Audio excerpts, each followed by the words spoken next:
Zdravím všechny. Po dlouhé době opět něco natáčím a máme teda, už jsme skoro v půlce listopadu. A myslím, že spoustu lidí zajímá, co se jim uděje do konce roku 2024. Takže se na toho podíváme. Máme tady 3 kupičky, jak vidíte, a tady mám tyhle mídílka. A však to všichni znáte, takže vyberte podle mídílek a já jdu na jednotlivé kubky. Tak, tyhle dám stranou. Tady to modré dám někam sem. Ho vidíte, takhle pěkně stojí.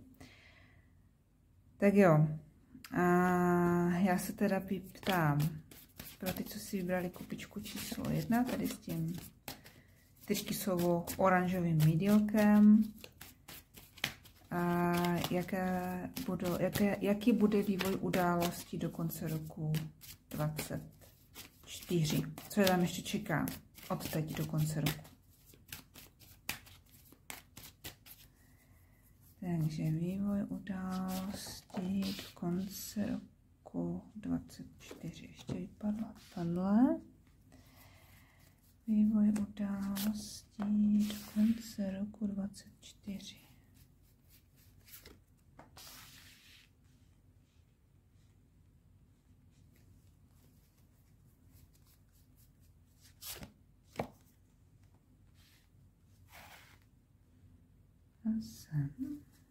Tak, ještě si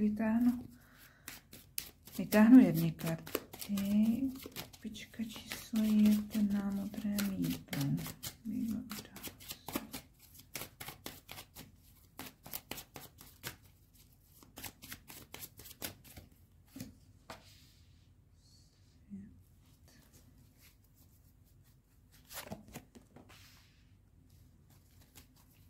Král pentaklů. Mírnost. A mág. No tak ještě jednou schválně. Ďábel. No na jednu stranu ty karty tady, ten první řád, první řádek tady mluví o tom, že jste v nějaké situaci, ve které nevíte, jak se rozhodnout, nevíte, jak ji naplánovat, nevíte, co s ní, nevíte, jestli skočit, nebo odejít, nebo zůstat, nebo jak. Myslím si, že vás to jako fakt trápí. Mám trošku pocit, že tahle situace trvá už nějakou dobu a prostě nemůžete se hnout z místa a nevíte, jak ji máte uzavřít, rozhodnout, posunout se dál. A tam, kde jste, vám to asi úplně nepřináší jako ovoce. Máte pocit, že když se někam pohnete, nebo to, kam máte eventuálně namířeno, takže vám tam nikdo jako neotevře dveře, nebo tak, jako jak tady přesně jde ten člověk tou chladnou krajinou, tou zimou, a tam je ten zavřený palác, kde se ani nesvítí. Takže vím, nějakým způsobem se asi cítíte. Možná jste někde nechtění, možná jste někde nepochopení a nevíte, jak udělat ty kroky dál, jak udělat, protože si myslíte, že to nikam jako nevede. Ale ta druhá řada karet, to, co tady vidím, je jako uzavření nějaké situace, která jako uzavření, léčení, vím, co mám s tím udělat, jdu do naprosté jistoty a pohody. Tady je ten král pentaklů. A je tady ten ďábel. Jo? A to je jako jediná karta, která mě tady nějakým způsobem jako, nechci říct znepokojuje, ale říkám si, tak sakra, když vím, jako co mám udělat, vím, že to tady jako nakonec tu situaci zvládám, uzavírám a jdu tady jistě si jako ten král pentaklů do něčeho jako pořádného, mám všechny jako esa v rukávu, abych jako mohl něco tvořit, dělat, a je tady vyrovnanost, je tady mírnost, tak proč je tady ten ďábel, jako jo? A já si na to doložím, protože já fakt jako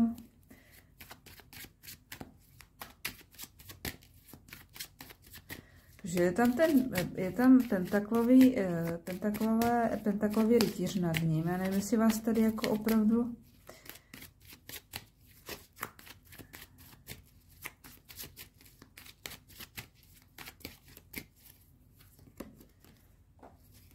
Rytíř pohárů. No, proč je tady ten ďábel? Eso holí. A zase blázen.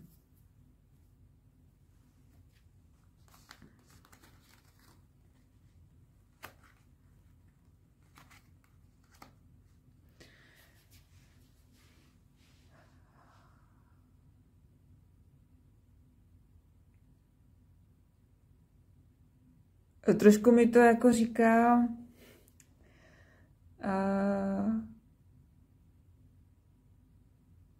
možná to je jenom spíš varování, jakože když už se takhle jako krásně, tady máte, takhle krásně se dostanete a uzavřete si tady tu situaci, ve které teď jste a necítíte se tam a jste váhaví a tak dejte si pozor, abyste se do té jako váhavosti s tím jako opět nedostali, protože ti rytíři nebývají jako vyzrálé energie a blázen taky ne. A i když se i když je tady ten zápal, tady to eso a takhle, tak ale já mám prostě pocit, jako nenechte se zvyklat, nebo nenechte se znejistit zase třeba sami sebou, nebo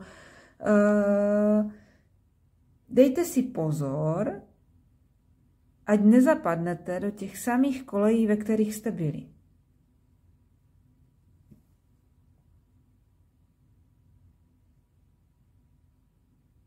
Protože to, kde jste teď, evidentně, to jako, tam se jako nemůžete cítit dobře. A já mám pocit, že jako by tady přišlo ještě nějaké, jako, jak to říct, zkouška, no nevím, nebo ověření si toho, jestli opravdu jako tam, kam kráčíte, nebo to, jak si to vyřešíte, to, jak posunete tu situaci, ve které vám teď není dobře, jestli jako jste si jistí, že to tak opravdu chcete prostě. Ale to si nemyslím, že půjde jako ze venku. Já myslím, že to půjde jako z vás, že to nebude o tom, že by vás okolí znejisťovalo, ale že vy sami jako se budete váhat. Ale jako nemáte proč, teď vy tady jako se proto jako rozhodnete a jdete si za tím, jako, jo, a najednou jako zjistíte, že víte, co s tím chcete. Jako, takto. Pokud to tak nevnímáte, to, co vám teď říkám, nebo nemyslíte si, že tu situaci do konce roku nějak pohnete, nebo to teď nevidíte, tak si myslím, že ty karty říkají, že minimálně se vám uleví. Nějakým způsobem. A pokud ten král pentaklů nejste vy, nebo to nemluví o té situaci, která nastane, jakože popisuje tu situaci, že tady jste nedostatkové a nerozhodné situace, v energii blázna se dostanete do krále pentaklu, tak si myslím, že to chce říct, že vy tady někoho potkáte, kdo vám umožní se cítit jako vyrovnaně, nebo kdo vám umožní to léčení, nebo kdo vám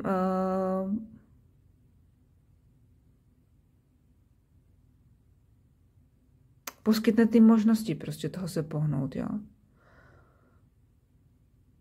Ale možná ten ďábel chce říct, ale dejte si pozor na to, aby to nebylo takové to něco za něco, jo? Aby náhodou to nevypadalo jako pěkně, ta pomoc, ale a ještě s tím mágem v kombinaci, jako, ale aby to nebylo jako manipulativní. Ale to si jako nemyslím úplně, ale prostě byla to teď varianta, co mě jako napadla. No. Tak jo. Tak to by bylo pro kupičku číslo 1.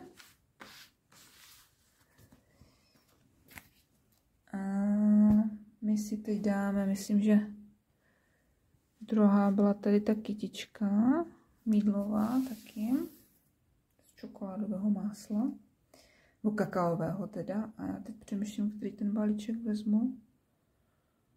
No, uděláme to jako u druhé, u první varianty, takže. Teď prosím, vývoj událostí do konce roku pro balíček číslo 2 tady s tou kytičkou.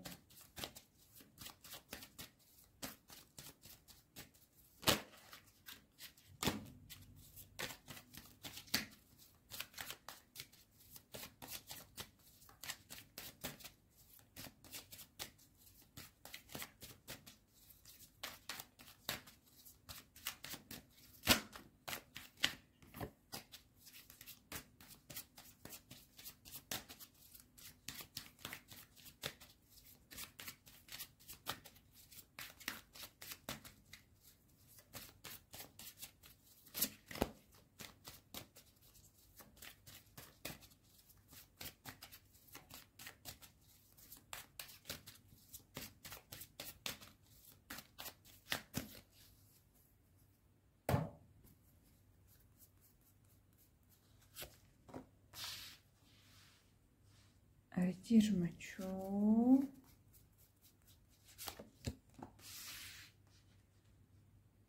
Čtyři mince. Eso pohárů. 6 pohárů.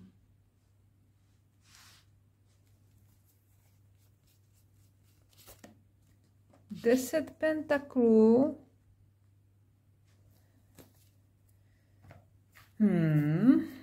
Tak, ještě jedny karty.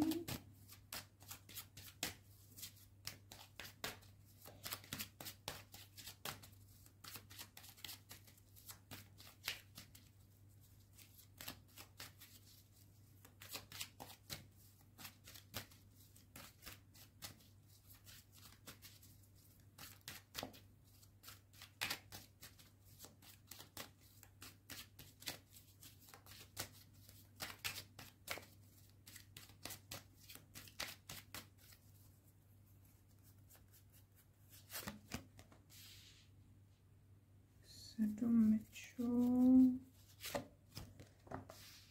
10 mečů, 5 mečů,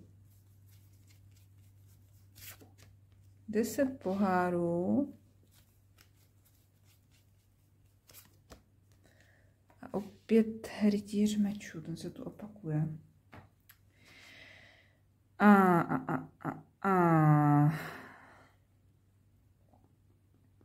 Takže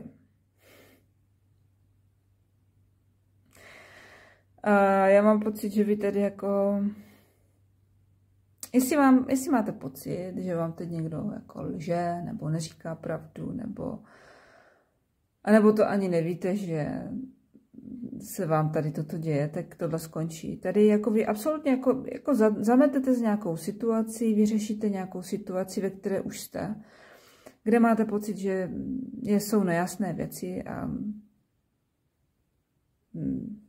nebo vy se cítíte upjatě, nebo neumíte si s něčím poradit, nevím, je to tady takové jako v nevýhře, jo, tady ta pětka mečů je o těch prohrách, že ani jedna strana nevyhrává prostě a tohle. Ale my se ptáme na ten vývoj a já si říkám, já tvrdím, že teď, jestli máte se v takové situaci takové jako prostě úplně na hovno, prostě nevím, jak to jinak říct. A znovu bych se opakovala, tohle skončí. Jako vy s tím zametete, myslím, můžete to být vy, nemusíte to být vy, ale vám to tady jde do naprostého jako emočního naplnění, krásného jako setkání, příjemných situací, emočního i materiálního naplnění a máte tady to ESO, jako to jsou nové začátky. Jo, takže může se to týkat, jakoby, nevím, no. Jedna a ta samá situace se může být vyřešena vámi nebo někým jiným, to je jedno, ale prostě to skončí, tak jak je to nastavené teď, to skončí a pohne se to tady do těch pozitivních věcí, o kterých jsem mluvila.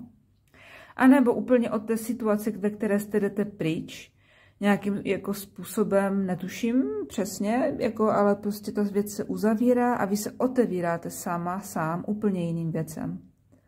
necháváte to za sebou, protože tady to stačilo už prostě tady takové nějaké jako neoficiální jednání, nějaké věci za vašimi zády, lži, polopravdy a tak, protože tohle stejně nikam nevede, vy to víte, nechcete to tak mít a tohle prostě do konce roku končí a jedete v úplně jiném módu. Jo, je to úplně něco jináčího, jako. A pokud se nebavíme tady o nějakých takto zásadních věcech, jako úžasných, tak pokud máte pocit, že žijete teď sračku a je to fakt na něco jako na prd, tak prostě se to přetočí. Minimálně se vám jako uleví a budete se cítit jako fajn a dostanete možnost začít jinak, začít znova, nebo vůbec se cítit fajn, polečit se, uklidnit se, nebýt ve stresu a nebýt v napětí.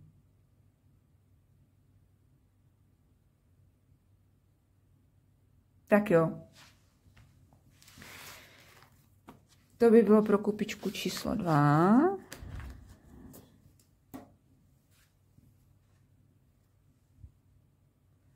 A teď se podíváme na kupičku číslo 3. Tak. Kupička číslo 3, vývoj události.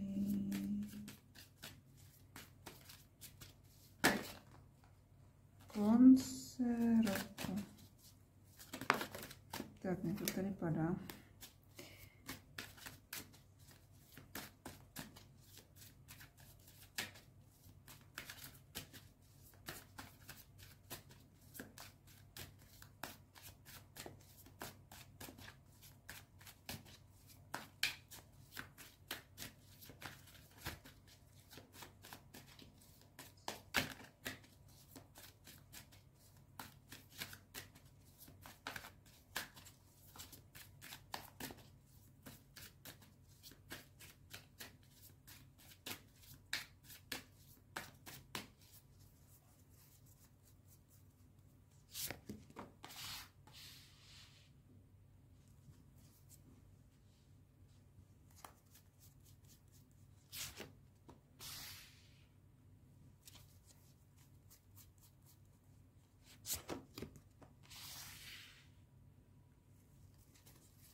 Tohle mi zatím přijde jako nejhezčí balíček. S nejhezčíma jako energiema.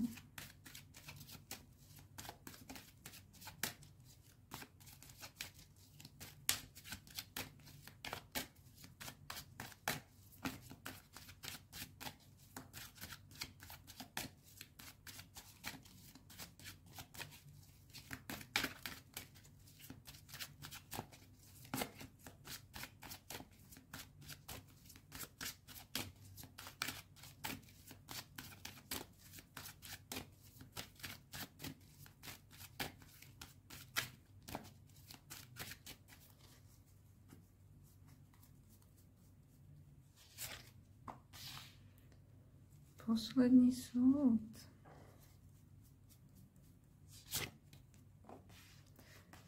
Devět pentaklů. 8 pentaklů. Opět 4 poháry. 8 mečů.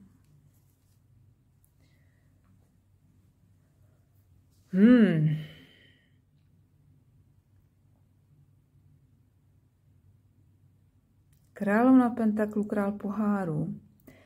Tak jo, můžeme se tady bavit o 2 lidech. Při vtažení toho prvního řádku jsem měla pocit, jakože 2 lidi se potkali někde ve společnosti. To je současná situace, kterou teď řeší. A neví, jako co s tím. nevím, jak si s tím poradit, s tou, jako, nevím, jestli se jako ti lidi mají rádi, nebo nemají rádi, nebo jsou v tom city, nebo nejsou city, ale jako neví, co s tím vztahem, který mezi něma vznikl. On ten vztah jako může být i pracovní, nemusí to být jako romantický vztah, nebo to může být kamarádský vztah.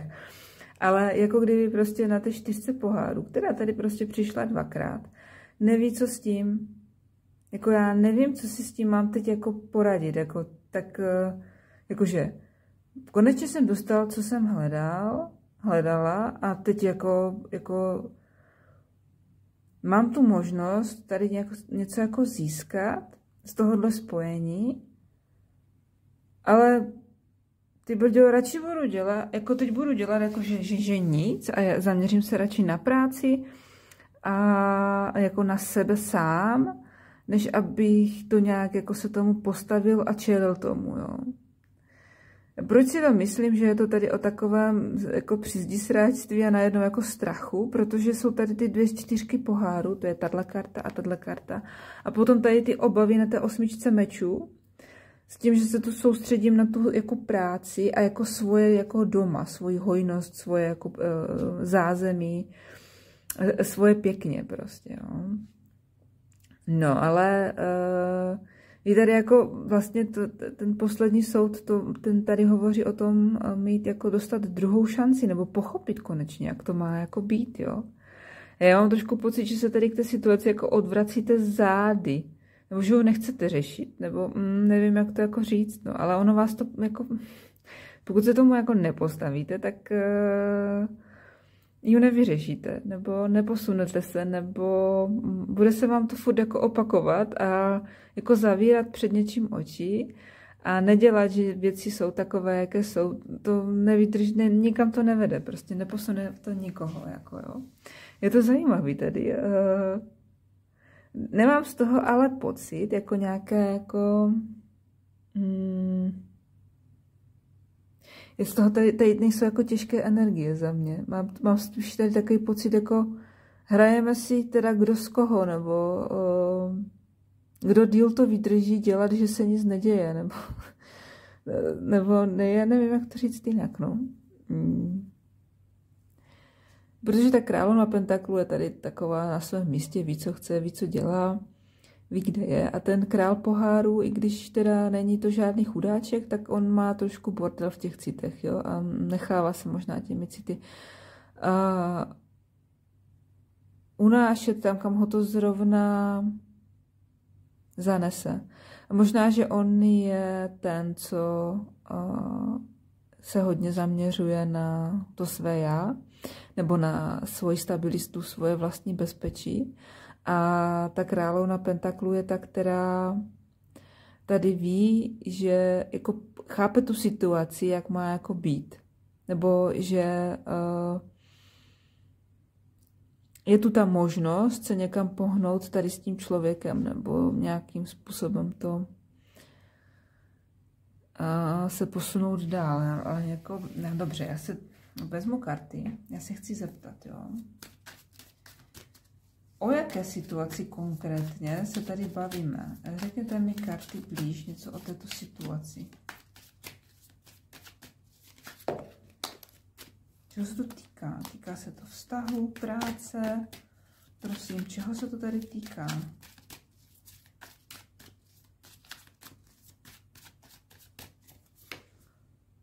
Slunce.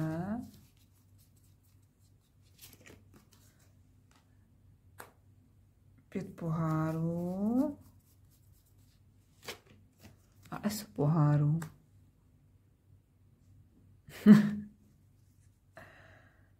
Vůz je na spodku balíčku.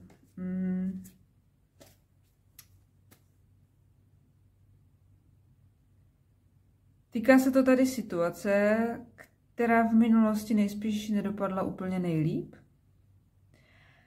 A je tady jakoby možnost posunu z té situace někam jinam.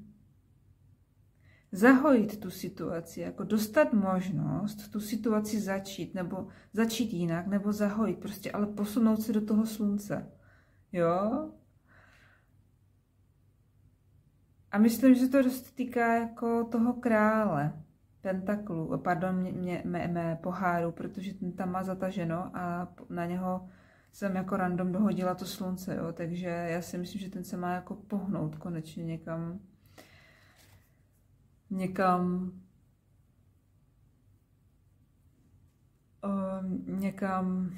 někam jsem řekla už několikrát, ano. Jedno z toho zataženého počasí a rozbouřeného moře do, řekněme, vyjasnění opalovacího počasí, no. Jak to jinak říct, no. Jako kdyby ti dva lidi, o kterých se tady bavíme, dostali tím, že se někde potkají, mají možnost tu situaci zaléčit. Začali ji jinak. Znova, lépe. Něco se tam podělalo v minulosti, tak teď mají možnost to začít jinak dělat. Pomoct tomu nějak prostě proléčit, zaléčit něco. Možná si podat ruce a nebýt jako na sebe zlý, nebo necítit vůči sobě nějakou zlost nebo tak.